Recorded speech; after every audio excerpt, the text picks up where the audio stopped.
자, 안녕하십니까. 오늘 진도는 말입니다. 여러분 교재 19페이지입니다. 19페이지. 손해평가입니다. 이 손해평가 제도가 사실은 약간 과도기적이에요. 여러분 지금 손해평가사 시험을 준비하시는데 손해평가 제도는 앞으로 여러분 시험 끝나고 이야기입니다. 점차 그 범위가 축소될 것으로 봅니다. 그렇지만 현재 이제 우리가 시험을 봐야 되기 때문에 손해평가 제도에 대한 내용을 좀 이해를 해야 합니다. 자, 일단 손해평가인으로 위촉될 수 있는 자격 요건을 시행령 제12조 별표에다가 이렇게 지어주고 있습니다. 그래서 이제 각각 재해보험에 관한 어떤 내용들이 이제 등장하게 되는데, 자, 농작물 재해보험에 있어서는 재해보험 대상 농작물을 지금 보면 말입니다. 어떻습니까? 5년 이상 경작한 경력이 있는 농업인 이렇게 되어 있습니다. 그러니까 지금 그 현장에서 그 생업에 이렇게 종사하는 이런 분들이 훨씬 더 그 지식이 더 많다는 거죠. 그래서 그런 분들을 위촉할 수 있도록. 그 다음에 이제 사실 이제 공무원도 있고요. 그런 분들도 좀 있을 수 있는데, 예를 들면 자, 공무원인데 농림축산식품부라든지 농촌진흥청, 통계청, 지방자치단체 그 소속 기관의 농작물 재배 분야의 연구 지도, 그 다음에 농산물 품질관리 또는 농업 통계조사 업무를 3년 이상. 자, 공무원이면 이제 3년 이상 담당한 경력이 있는 사람 이렇게 있습니다. 그러면 이제 전문성은 사실 이제 현장감은 이 농업이 더 높긴 하겠죠. 그러나 이제 우리 학구적인 어떤 그 평가의 어떤 지식이나 이런 게 좀 필요하기 때문에 공무원하고는 좀 차이가 있네요. 그래서 농업인은 5년 이상, 그 다음에 공무원은 3년 이상 이렇게 되어 있습니다. 그 다음에 이제 교원으로서 고등학교에서 이제 농작물 재배 분야 관련 과목을, 여기는 교원이죠. 교사는 5년 이상 교육한 경력이 있는 사람 이렇게 돼 있고요. 그 다음에 이제 조교수, 지금 이 공무원하고요. 자, 이렇게 체크를 좀 해보면요. 공무원하고 조교수 전문성이 조금 더 인정이 되는 사람이에요. 조교수 이상으로서 고등교육법 제2조에 따른 학교에서 농작물 재배 관련. 자, 여기는 3년이죠. 3년 이상 교육한 경력이 있는 자. 그 다음에 우리 또 이제 보험업법에 따른 이 내용이 좀 등장합니다. 자, 이 보험에서 이제 일을 하고 있는 사람이죠. 그러다 보니까 이 사람들도 좀 전문성이 좀 인정될 수가 있어요. 그러다 보니까 이들은 또 어떻게 하고 있습니까? 자, 보험회사 임직원, 농협등조합법에 따른 중앙이나 조합원 임직원으로서 영농지원 또는 보험규제 관련 업무를 3년 이상 담당하였거나, 여기서 이제 주의를 좀 해야 합니다. 또는 여기 붙어 있어요. 하였거나, 또는 손해평가 업무를 2년 이상. 자, 이것은 이제 손해평가 업무를 직접 한 거죠. 그러니까 2년 이상 담당한 경력이 있는 사람이라면 또 인정이 되는. 그렇죠. 점수를 더 인정해 준다. 이런 이야기죠. 그럼 조금 전에 봤을 때 뭐 교원도 있었고요. 그죠? 그 다음에 이제 농업인도 있었는데 그들은 5년이죠. 근데 여기도 한번 봐보도록 합니다. 이제 학사학위와 관련된 이야기가 등장합니다. 교동교육법, 고등교육법이라는 게 대학을 말합니다. 제2조에 따라 학교에서 농작물 재배 관련을 전공하고 농업 전문 연구기관 또 연구소에서 5년 이상 근무한. 그러니까 이것도 이제 전문성이 조금 떨어진다고 보는 겁니다. 이렇게 볼 수가 있고요. 근데 이제 주의해야 될 게 7번부터 이제 좀 주의를 하셔야 됩니다. 무슨 말이냐면, 전문대학에서 이 고등교육법이 다른 겁니다. 이것도. 그래서 우리 대학 이상은 이제 고등교육법이라 그럽니다. 많은 분들이 이제 중등교육은 뭐 중학교, 고등교육은 고등학교다 이렇게 생각하시는데 그게 아니고요. 우리 고등교육 그러면 대학을 이제 고등교육이라 그럽니다. 그래서 이제 보험학과 관련, 여기 이제 중요합니다.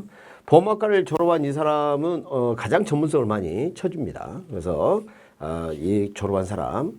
그 다음에 또 이제 우리가 또 알아야 될 게, 이제 학점 인정 등에 관한 법률, 이들도 이제 그 대학을 나온 것 같은 동일한 어떤 학력을 인정받아요. 그러니까 전문대학을 졸업한 거하고 다를 바 없는 그런 수준의 사람으로 인정을 해줍니다. 대신 이제 구체적인 내용이 좀 있죠. 어떤 겁니까? 자, 학교에서 80학점 이상, 자, 80학점 이상 이렇게 하고요. 그러니까 보험 관련 학과 학점이 45학점 이상이어야 합니다. 응? 그래서 팟빵 사고 뭐 이렇게 이제 기억을 좀 하시든가 이렇게 해서 헷갈리지 않았으면 좋겠습니다. 이상을 이수한 사람 등 제7호에 해당하는 얘기죠.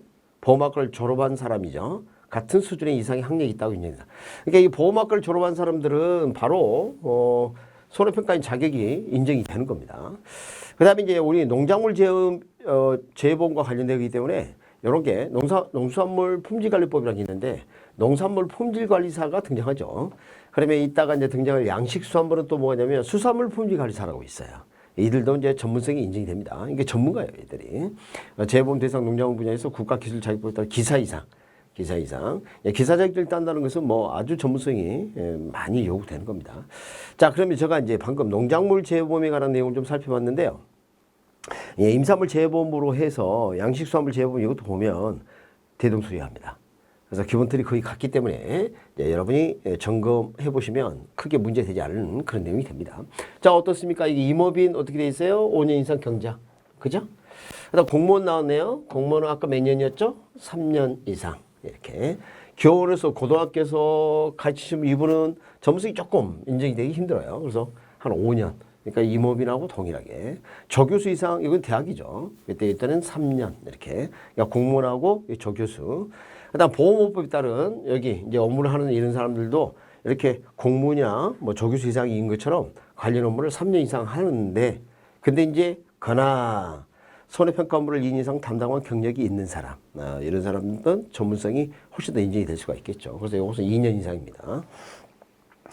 그 다음에 이제 학사학위 소지자 이들도 보면 5년이에요. 5년. 그래서 다른 거와 좀 달리 좀 낮은 수준으로 이렇게 보고 있는 겁니다. 전공했지만 그러나 이제 보험학과는 안 나왔죠. 그래서 이런 연구소나 기관에서 5년 이상 근무한 학사학위 이상의 소지자 이들이 여기에 좀 해당이 되고요.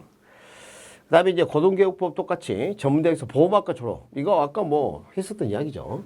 이거 똑같이 팟빵사고 이렇게 하고요. 그죠? 그래서 이 둘은 그 보험학과를 졸업한 것으로 이렇게 보는 겁니다.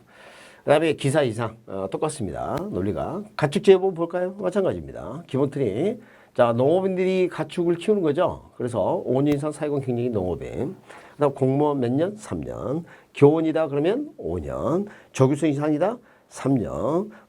보험업법에 종사한 사람 같은 경우는 3년. 공무원처럼 이렇게 인정해 주는데 대신 손해평가를 실제로 하겠다면 어때요? 경력이 있다면 담당했다면 2년 이렇게 되는 거죠. 그래서 여기까지 했고요. 이제 6번 보면 자 어떻게 해요? 가축사업 관련 전공 뭐 이렇게 해서 학사학위 이것도 5년이에요. 근데 또 등장하죠. 보험학과 관련 졸업, 그다음 학점, 팟빵사고, 그다음에 이거 우리 가축재보험이니까 수의사법 때는 수의사 이들은 뭐 전문성을 인정할 수 있죠. 그다음에 기사 이상 논리가 비슷하죠. 양식수산물은 양식 경력이 있는 어업인 5년, 공무원 3년. 교원으로서 고등학교 교사죠? 5년. 조교수 이상 3년. 보험업법 보험회사 이거 3년. 실제로 손해평가를 했다. 그러면 2년. 그 다음에 여기 학사학위 소기자 5년. 학사학위. 그리고 보험학과 졸업됐다 그러면 가장 전문성을 인정받는다 그랬죠. 학점에 의한 거 팟빵사고 인정되고요. 여기는 이제 양식수산물이니까 수산생물 질병관리법에 따른 수산질병관리사. 그러니까 이제 양식수산물은 수산질병이라고 이렇게 부릅니다. 질병이라고 하는데 그게 사실 수산질병인 거죠. 재보험 대상 양식수산물 분야 국가별 기사 이상. 그 다음에 여기 말씀드린 바와 같이 농수산물 품질관리법에 따른 농산물 품질관리사 있고요. 여기는 수산물 품질관리사 이렇게 되는 겁니다. 그래서 이제 이 부분이 출제되면 여러분 뭐 기본 틀이 같기 때문에 크게 어려움이 없고요. 우리에게 이제 출제하는 것은 농작물 재보험과 관련된 것이 등장할 수도 있겠고요. 양식수산물에 관한 것도 이제 등장할 수도 있고 그렇습니다. 가축재도 우리가 취급하니까 등장할 수도 있겠죠. 그러나 기본 논리가 같습니다. 자, 그 다음에 이제 손해평가는 교육입니다. 이들이 이제 교육을 시켜야 되겠어요. 그래서 재보험 사업자가 자, 무엇을 하냐면요. 실무교육을 실시합니다. 실무교육을 실시하도록 되어 있습니다. 정기교육은 장관이 하는 것이 원칙입니다. 장관이 하는 게 원칙인데 사실상 우리 농업적직보험금융원이 이런 모든 업무들 대개 넘겨받아서 일을 하고 있습니다만 원칙은 장관이 정기교육을 실시하도록 되어 있습니다. 공정하고 객관적인 손해평가를 수행할 수 있도록 연 1회 이상 정기교육을 실시하도록 되어 있다. 연 이상 정기교육을 실시하도록 되어 있다. 그럼 정기교육에 대한 이제 포함사항입니다. 이제 정기교육이 어떤 것을 이제 교육을 시키느냐 이거죠. 그래서 기초지식, 재보험에 관한 기초지식. 뭐 이 기초지식은 이제 이 재보험의 어떤 역사적 어떤 배경이나 그 필요성, 그래서 농가의 지원에 대한 이런 필요성, 뭐 이런 것을 이제 가르치게 될 겁니다. 그다음에 농업 재보험의 이제 종류별 약관. 그러니까 이 약관의 내용이 사실 여러분이 이제 우리 2차에서 배우는 업무 방법서의 상당한 부분을 이제 대부분 약관이 차지하고 있습니다. 약관의 내용을 좀 편제를 해놓은 거죠. 보기 좋게. 자, 그런 것을 좀 공부를 시켜야 되고요. 교육을 합니다. 손해평가 절차 및 방법과 절차. 그 밖에 손해평가에 필요한 사항으로서 농림축산식품장관 해양수산장관이 정하는 사항 이렇게 되어 있습니다. 자, 그리고 말입니다. 교육 시간은 4시간 이상, 4시간 이상 이렇게 하는 거. 정기교육은 4시간 이상. 그러니까 뭐 저것을 갖다 이제 여러분 평소에 이제 우리가 강의 듣는 시간 4시간 이상 듣기 좀 힘들죠. 그러니까 4시간 이상 들으면 궁이 갇힌 내시처럼 삶이 바뀐다 이렇게 생각해도 좀 재밌을 것 같고요. 자, 내시 이렇게 기합니다. 자, 정기 교육의 운영에 필요한 사항이 이제 장관 각각 장관이 고시하도록 되어 있습니다. 그다음에 이제 이게 손해평가인들이 좀 보면 말이죠. 물론 그 농업인이나 어업인들도 물론 있지만 이제 공무원도 있고 그러는데 실상 이제 손해평가를 하다 보면 거기서 습득 어떤 기술 같은 이런 것들은 서로 좀 교환할 수 있도록 지원할 수 있다 이렇게 되어 있습니다. 지원할 수 있다. 손해평가의 자격 요건 이제 타당성 검토 이제 3년마다 하도록 되어 있긴 합니다. 농림축산식품장관 해협장관은 손해평가인 자격 요건에 대하여 2018년 1월 1일 기준으로 매년 3년마다 이렇게 좀 하도록 하고 있습니다. 저것은 이제 경과 규정이니까 좀 바뀔 수 있는데 뭐 그렇게 중요한 내용은 아닌 것 같고요. 자, 우리 이제 손해평가사 제도와 관련 내용을 좀 봐야 되겠죠. 여러분 이제 손해평가사는 농림축산식품장관 소속이다 이렇게 생각하세요.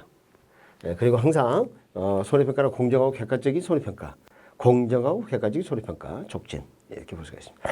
자, 근데 이제 손해평가사의 업무 요 내용은요. 나중에 이제 이게 이제 법이 좀 지금 통합이 돼가지고요. 손해평가사, 손해평가인, 손해사정사 업무가 같습니다. 뭐 같은 내용입니다. 그래서 농작물 재해보험, 가축재해보험에 관한 다음 업무를 수행한다. 확가해 이렇게 기억합니다. 피해 사실 확인. 그 다음에 보험가액 및 손해평가. 확가해. 그래서 확 가서 일해.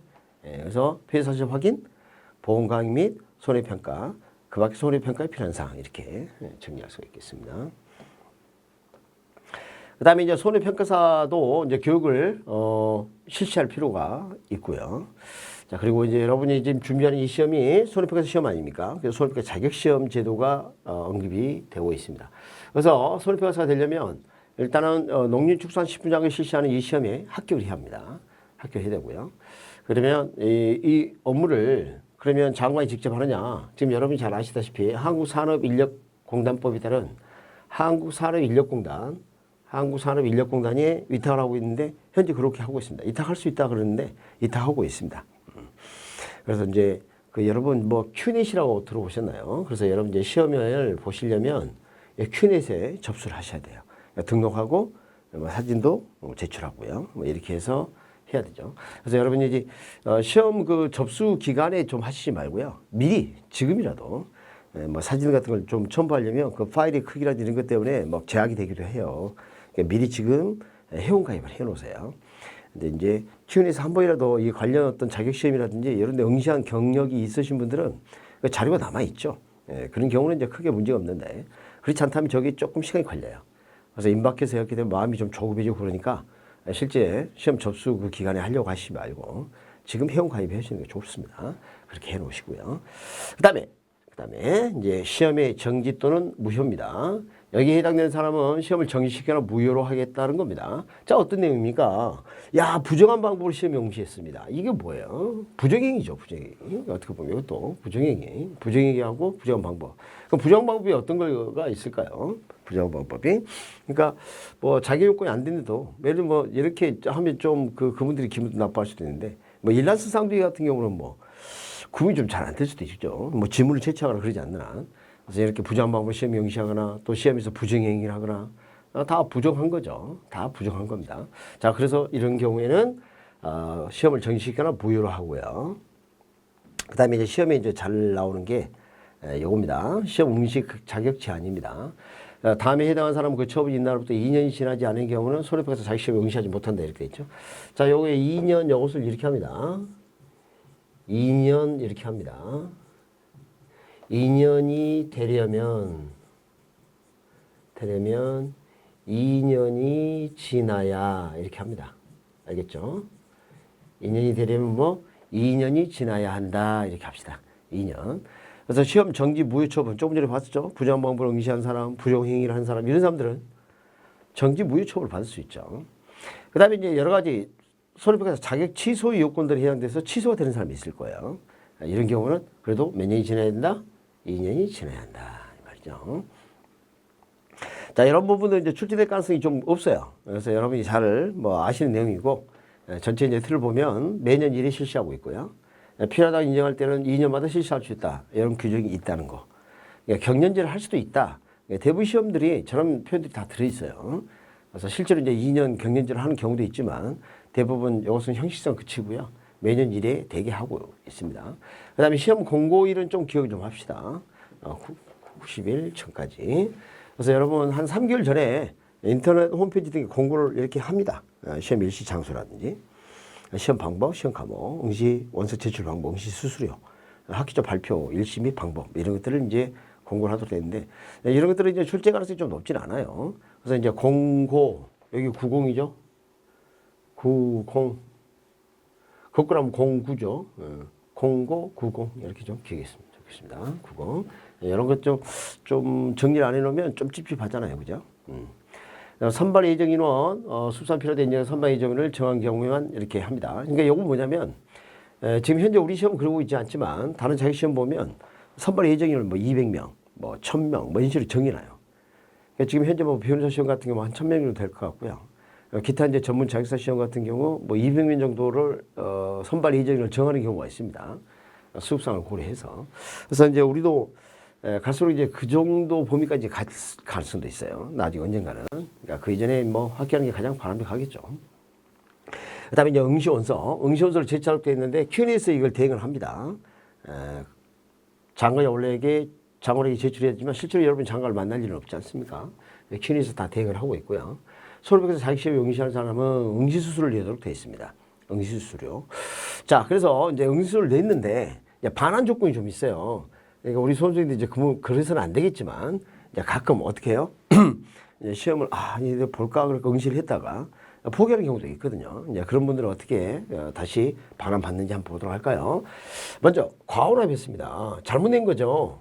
과오납 잘못 내서 지급한 금액 사실은 대개 이제 우리가 그 인터넷 접수라고 카드 결제를 하거나 이런 방법을 되게 취하거든요. 그 금액이 딱 안 맞으면요. 되게 송금이 안 되는 그런 시스템을 많이 취해놨어요. 그러니까 예를 들어서 뭐 3만 원인데 잘못해갖고 30만 원 입금하면 금액이 맞지 않는다 이렇게 뜨거나 뭐 그렇게 해본 적은 없지만 대부분 이제 우리가 그 뭐 과태료라든지 이런 걸 인터넷에서 내는 경우 그런 간혹 있지 않습니까? 그런 것들을 되게 갖춰놨지만 그럼에도 불구하고 과납됐다면 그 과납된 거 다 돌려줘라 이런 이야기죠. 그런데 요 2번하고 4번을 조금 기억을 하셔야 돼요.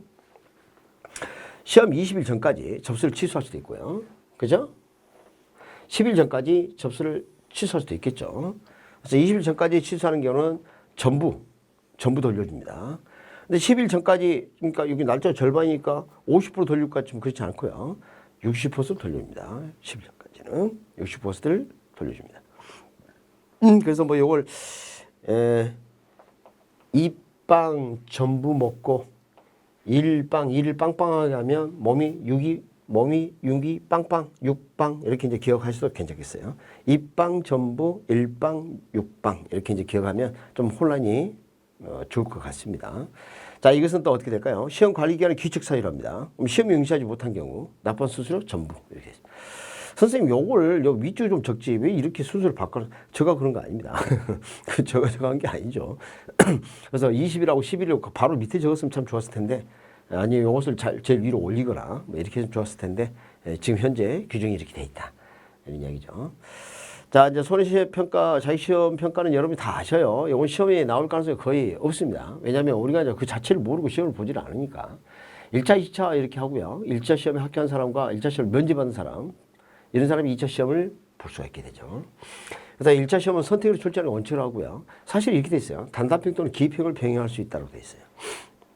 사실은. 근데 현재는 우리 선택형으로 출제를 하고 있죠.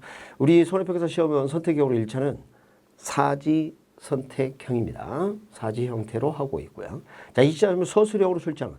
여기는 이제 선택형이 원칙이고 여기는 뭐예요? 서술형이 원칙이다. 그러니까 이런 걸 우리가 뭐라 그래요? 주관식이라고 그러죠.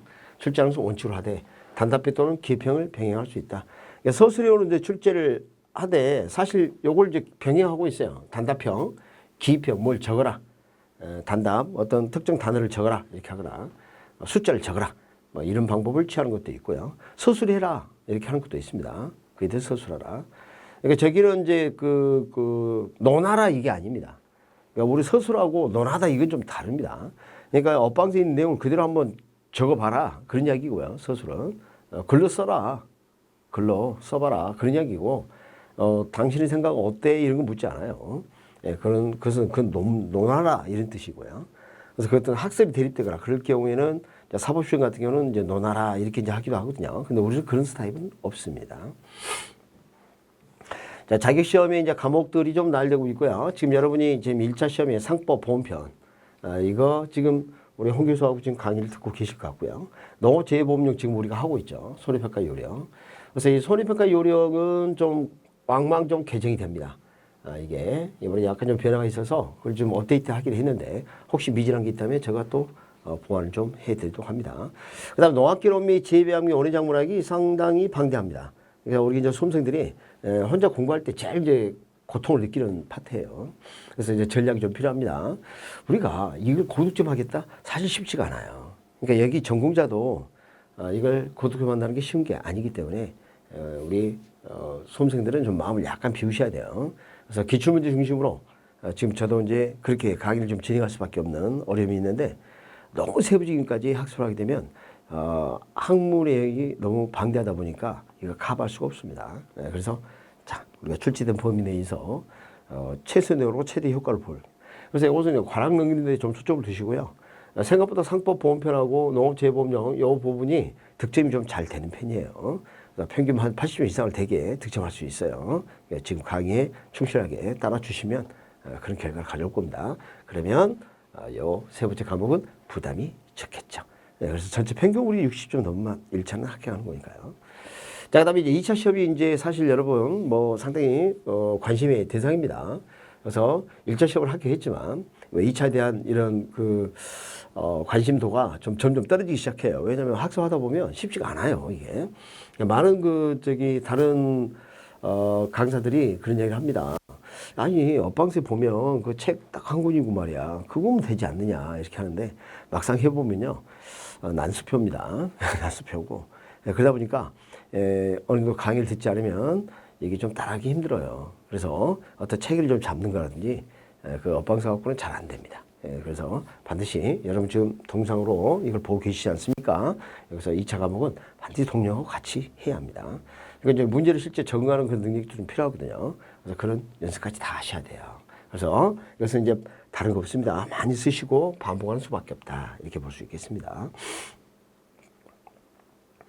자, 이제 자격시험 과목 일부 면제가 이제 등장이 되는데요. 이제 우리 손해평가서 시험은 지금 1차 면제는 있어요. 근데 2차 면제는 없습니다. 이제 1차 면제 가장 첫 번째가 뭡니까? 예를 들어 1차 시험 합격한 사람, 이 사람 면제 되겠죠. 그리고 이제 어떤 요건에 충족한 사람, 이런 사람은 1차 시험을 또 면제할 수가 있습니다. 자, 전문 지식과, 자, 보험 목적물 관련 분야에 대한 전문 지식과 경험을 갖췄다고 인정되는 대통령이 정하는 기준에 해당하는 사람입니다. 과목 일부를 면제할 수 있다 이렇게 되어 있지만 실제는 대개 우리가 1차 시험을 면제하도록 이렇게 아래쪽에 정리되어 있습니다. 그래서 이 정하는 기준이다 이에 해당하는 사람에 대해서는 자격시험 중에서 1차 시험을 면제한다 이렇게 되어 있습니다. 자, 손해평가를 유축된 기간이 3년 이상인 사람으로서 실제로 이런 사람들이 좀 있어요. 의외로. 그래서 이제 2차만 공부하기 위해서 준비하는 사람들이 의외로 좀 있습니다. 손해평가로 유축된 기간이 3년 이상인 사람으로서 손해평가 업무를 수행한 경력이 있는 사람. 손해평가, 자, 유축된 기간 3년이지만 손해평가 업무를 수행한 경력이 없으면 안 됩니다. 실무를 경험할 수 있어야 되겠죠. 그 다음에 이제 그 보험에 따른 손해사정사. 그래서 지금 손해사정사 같은 경우는 시험본에도 좀 유리한 게, 물론 손해사정사 시험도 어려워요. 어려운데, 1차 시험을 보지 않아도 된다는 그런 유리한 점이 있는데 문제가 있어요. 우리가 과목 보니까 어때요? 그 재배학이나 원예작물학 이거 어때요? 아, 이게 방대합니다. 그래서 이제 농작물에 대한 어떤 기초 지식을 거기서 많이 습득을 좀 해야 합니다. 사실은 좀 방대하긴 하지만 그런 부분이 좀 일천한 부분이 좀 있을 가능성이 높아요. 그러다 보니까 사실 이제 손해평가사가 되기 위해서 손해사정사가 이제 2차 시험을 봐서 합격할 수는 있겠지만 그런 부분에서 좀 전문성이 조금 미진일 수가 있습니다. 그래서 여러분은 정상적인 이제 코스라면 이런 과정이 아닌 분들이 대부분이죠. 그러나 이런 분도 계신다. 이렇게 아시면 되겠습니다. 자, 그 다음에 이런 데에서, 이런 기관이나 법인에서 손해사정 관리업을 3년 이상 종사. 이런 일을 갖다가 그냥 3년 이상 종사하게 되면 전문성을 좀 인정해 주겠다는 겁니다. 상당히 좀 높은 수준의 어떤 기관이나 법인이에요. 그래서 지금 한번 봐보면요. 금융에 설치에 관한 법에 따라 설치된 금융감독원. 야, 이 금융감독원 근무를 한다. 3년 이상. 손해사정 관련 업무. 그 다음 농업협동조합법에 따라 농업협동조항에서의 또 3년 이상. 그래서 이제 예전에는 우리가 이제 재보험 사업을 할 수 있는 자는 원래 보험회사가 해야 되거든요. 근데 이제, NH 농협 손해보험이 생기기 전에는요, 수산협동조합 중앙이라든지, 임원협동조합 중앙이라든지, 그 다음에 농업협동조합 중앙에서, 산림조합 중앙에 임업중앙이 아니라, 그래서 수산협동조합의 산림조합 중앙회 이런 중앙회하고 농협동조합 중앙회에서 이런 보험업을 대신을 좀 했어요. 그때를 좀 이야기하는 겁니다. 근데 지금은 이제 손해보험회사가 있어요. 농업 파트에. 그러다 보니까 이들이 이제 하는 건데 과거에 요거 설립되기 전까지는 중앙회에 이렇게 종사한 사람들. 그 다음에 이제 보험법에 따른 허가를 받은 손해보험회사. 그러니까 대표적인 게 우리 지금 여기 NH 농협손보죠. NH 농협손해보험회사. 보험회사가 여기 좀 들어있고요. 그 다음에 기타 이제 손해보험회사. 보험법에 따라 설립된 손해보험협회. 그 다음에 보험법에 따라 손해사정을 어불하는 법인. 이런 기관에 화재로 인한 재해보상과 보험가액에 관한 법률에 따라 설립된 한국화재보험협회. 이런 사람들. 여기에서 이제 어떻게 해요? 관련 업무를 3년 이상 종사 경력이 있어야 돼요. 3년 이상. 그렇다면 이제 일차를 면제해주는 그 기준에 해당이 될 수 있습니다. 자, 그 다음에 이제 대통령이 정하는 기준에 해당 사항으로서 일차를 면제 받으려면 어떻게 해야 돼요? 이런 사람은 어떻게 해야 돼요? 면제 신청서. 이것을 증명서를 첨부해서 신청을 해야 합니다. 그러니까 시험 접수 기간 동안에 저런 신청을 하지 않으면 1차를 면제받지 못하게 되는 거죠. 신청을 받으면 어떻게 합니까? 이런 걸 확인해 봐야겠습니다. 그래서 고용보험, 피보험, 자격 여부 뭐 이런 걸 좀 따져보기도 하고요. 국민연금 가입 자격 증명 이런 거, 건강보험 자격 획득, 자격 득실 확인서 뭐 이런 것들을 통해서 우리 내국인인지 그런 요건이 되는지도 확인을 합니다. 근데 만약에 이것을 확인에 동의하지 않는다. 개인정보를 좀 나는 보호하고 싶다. 동의하지 않는 경우도 있겠죠. 그럼 자기가 서류를 내야 합니다. 자기가. 이런 경우는 매우 드물겠지만 그렇게 하는 기준을 마련해 놨습니다. 그리고 이제 우리가 여기 이제 대부분 많이 해당이 되죠. 1차 시험에 합격한 사람은 다음 회에 한해서 1차 시험을 면제한다. 그러니까 이제 금년에 1차 시험에 합격했는데 2차가 좀 아쉽게 좀 좋지 않은 결과를 가져왔어요. 그러면 내년에는 1차 시험 보지 않고 2차만 또 볼 수 있도록 이렇게 합니다. 자, 그 다음에 손해보험에서 자격시험 이제 합격 기준은 뭐 우리 다 알고 있는 내용입니다.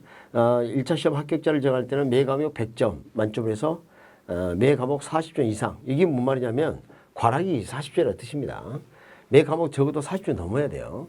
그걸 넘기지 못하면 안 됩니다. 그리고 이제 평균도 내보면 60점 이상. 산술 평균을 합니다. 단순하게 그냥 세 과목 점수를 다 더해서 3으로 나누는 거죠. 그렇게 해서 평균을 내게 됩니다.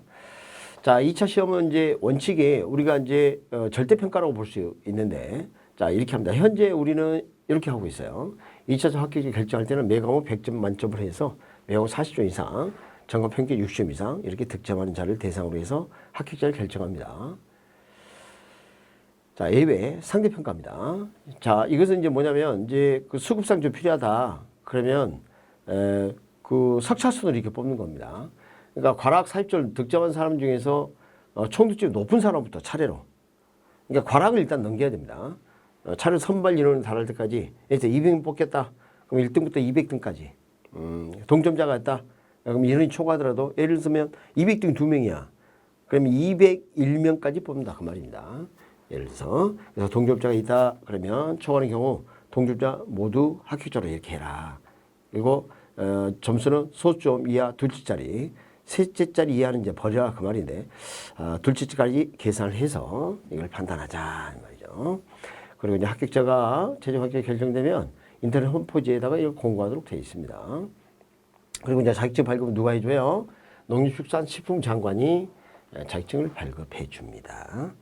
좋아요. 여러분이 이제 손해평가사가 됐습니다. 그러면 그 명의를 다른 사람이 사용하게 해서는 될까요? 안 될까요? 그래서는 안 되겠죠. 그 사람을 사용하게 하거나 다른 사람 그 자격증을 대여해서는 안 된다. 이 말이에요. 그러니까 뭐 대가를 받고 이렇게 대여하거나 아니면 사용하게 하거나 이거 다 안 된다는 겁니다.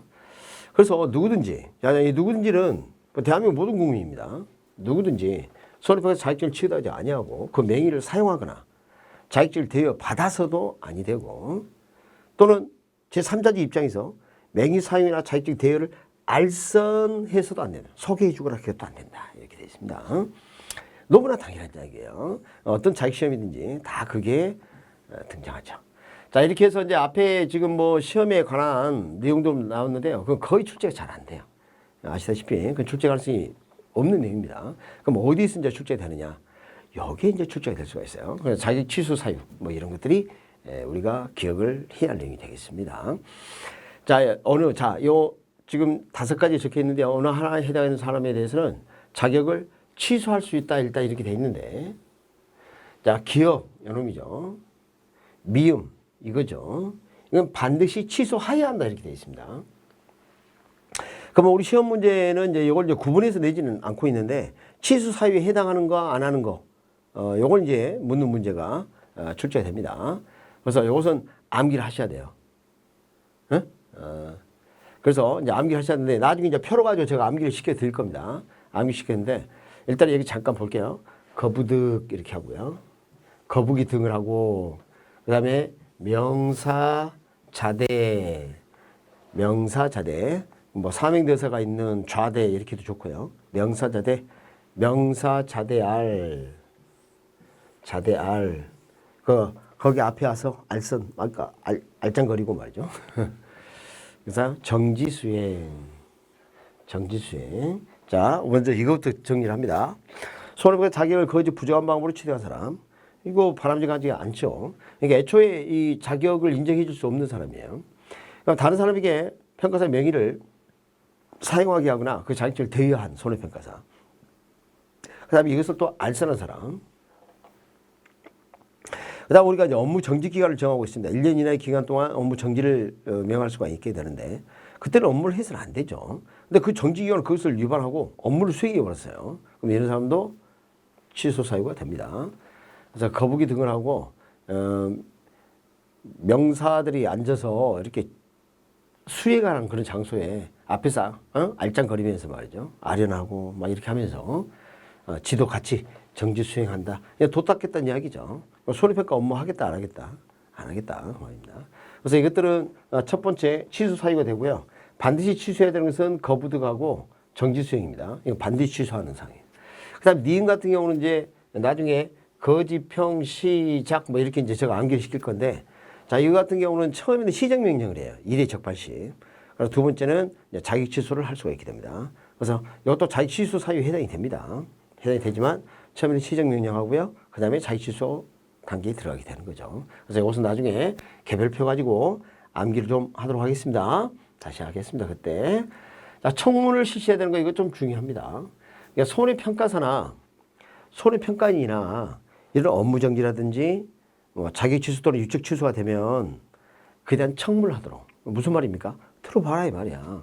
그들에게도 변호할 수 있는 기회를 줘야죠. 항변할 수 있는 기회를 줘야 되겠죠. 그래서 이렇게 자격을 취소 또는 업무정지 두 가지다. 자격 취소 또는 업무정지에 해당하는 처벌할 때는 반드시 뭘 해야 한다?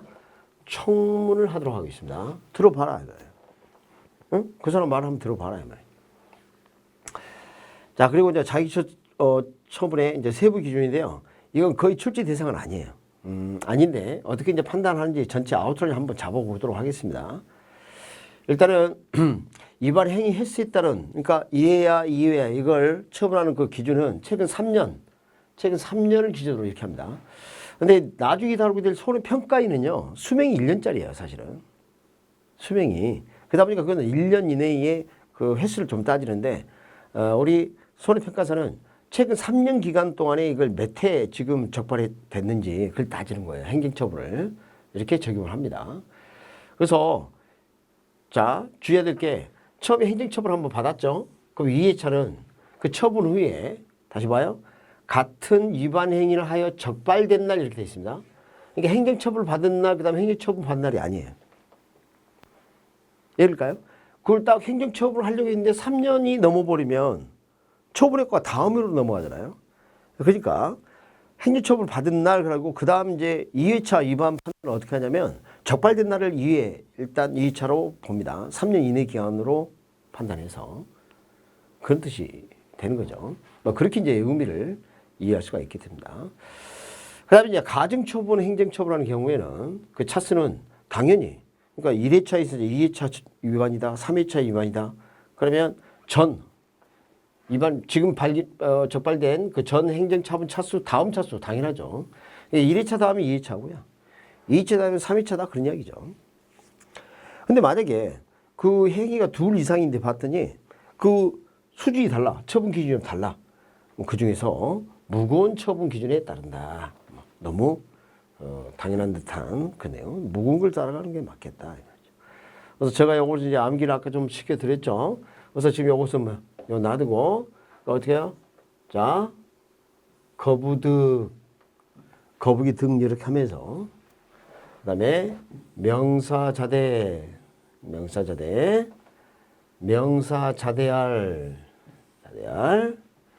정지수행 이렇게 하면 자격 취소. 그럼 이 사람 이제 일거리도 없고 먹고 살기 힘들 텐데 그럼 이 사람을 다시 거지가 다 됐어. 그래서 다시 평가를 해서 일을 시킬까 말까. 거지평 시작 이렇게 합니다. 이 거지를 다시 평가해서 일을 시킬까 말킬까. 거지평 시작 이렇게 하면 좋겠어요. 그렇게 암기하면 조금 도움이 되지 않을까요? 자, 그래서 이제 시험 문제 뭐 나왔어요. 그러니까 1회차에 바로 자격 취소를 하는 사유에 해당되지 않는 것은 그게 이거예요. 시험 영역이죠.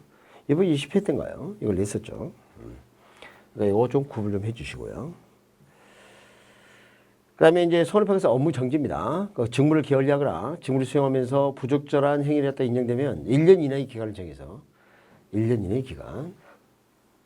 그래서 이제 나중에 이제 다루게 될 손해평가인 같은 경우는 수명이 1년짜리예요. 그러니까 1년 이내 이렇게 할 수가 없고요. 그건 6개월 이내의 기간을 정해서 업무 정지를 명합니다. 그래서 업무 정지 사유를 봐보면 손해평가사가 그 직무를 게을리한 경우, 손해평가 직무를 수행하면서 부적절한 행위를 했다고 인정하는 경우, 이렇게 이제 업무 정지를 낼 수가 있게 됩니다. 기간은 1년 이내 이거 좀 주의를 하셔야 됩니다. 1년을 넘지 않아야 된다. 업무 정지를 1년 넘게 하는 것은 가혹하죠. 그리고 마찬가지 취소 또는 업무 정지에 해당하는 건 청문을 해야 한다는 것을 앞에서 본 적이 있습니다. 그럼 업무 정지 판단도 1회냐 2회냐 이것 좀 따져야 될 텐데 똑같습니다. 그래서 최근 이제 3년간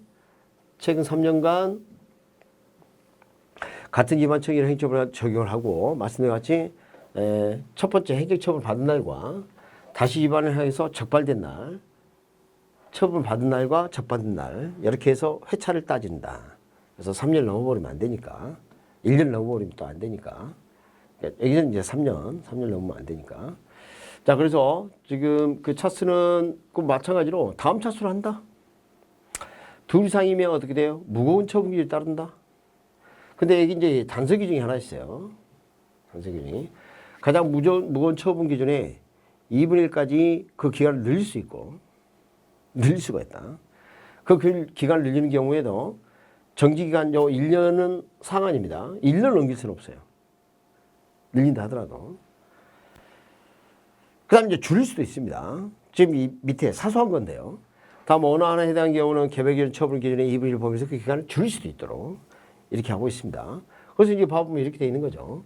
위반행위가 사소한 부주의나 오류를 인한 것으로 인정되는 경우, 위반의 내용 정도가 경미하다고 인정되는 경우, 위반 행위자가 법 위반 상태를 바로 정정하거나 시정해서 해소했다. 이런 경우라든지, 그 밖에 위반 행위 내용 정도, 동기, 결과 등을 고려해서 업무 정지 처분 기간을 줄일 필요가 있다고 인정하는 경우. 자, 그렇게 하고 있습니다. 근데 여기 문제입니다. 지금 봐보면 여러분, 지금 요것을 암기를 해야 돼요. 암기. 1위 위반은 뭔지. 그렇죠? 그래서 이것을 암기를 좀 하는데 이렇게 합니다. 업무수행 관련해 개인정보 보호법, 시민정보 위반을 보자. 그러니까 정보보호 관련 위반, 점령반 이렇게 합니다. 점령반, 그리고 금품향을 금향 이렇게 하겠습니다. 이 둘을 묶을게요. 지금 어떤 거냐면 어떤 뭐 병사들이 그 전쟁을 하고 이기고 이제 돌아옵니다. 금유환영하는 거죠. 그럼 어때요? 얼마나 보험도 우리가 폼을 보험이라 그러죠.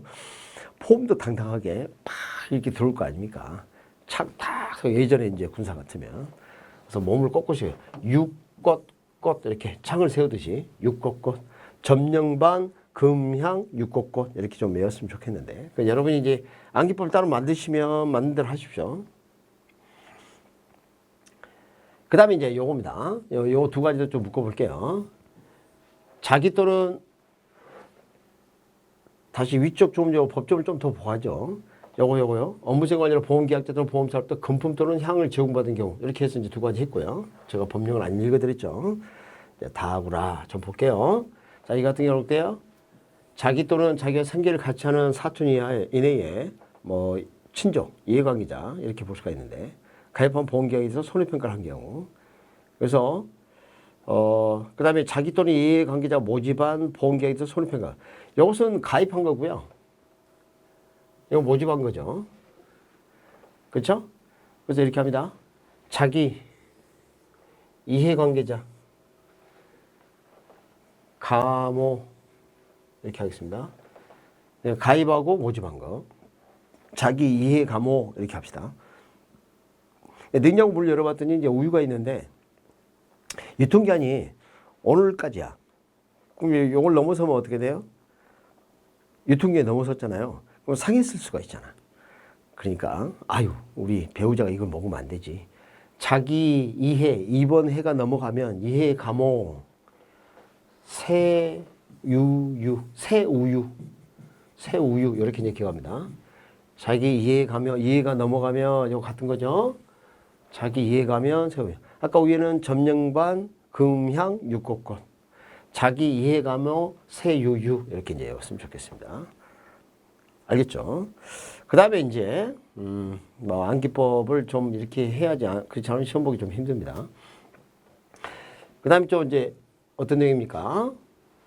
법 제11조 2항 전달 때는 손해평가 요령을 준수 않고, 그렇죠? 영수 않고, 그렇죠?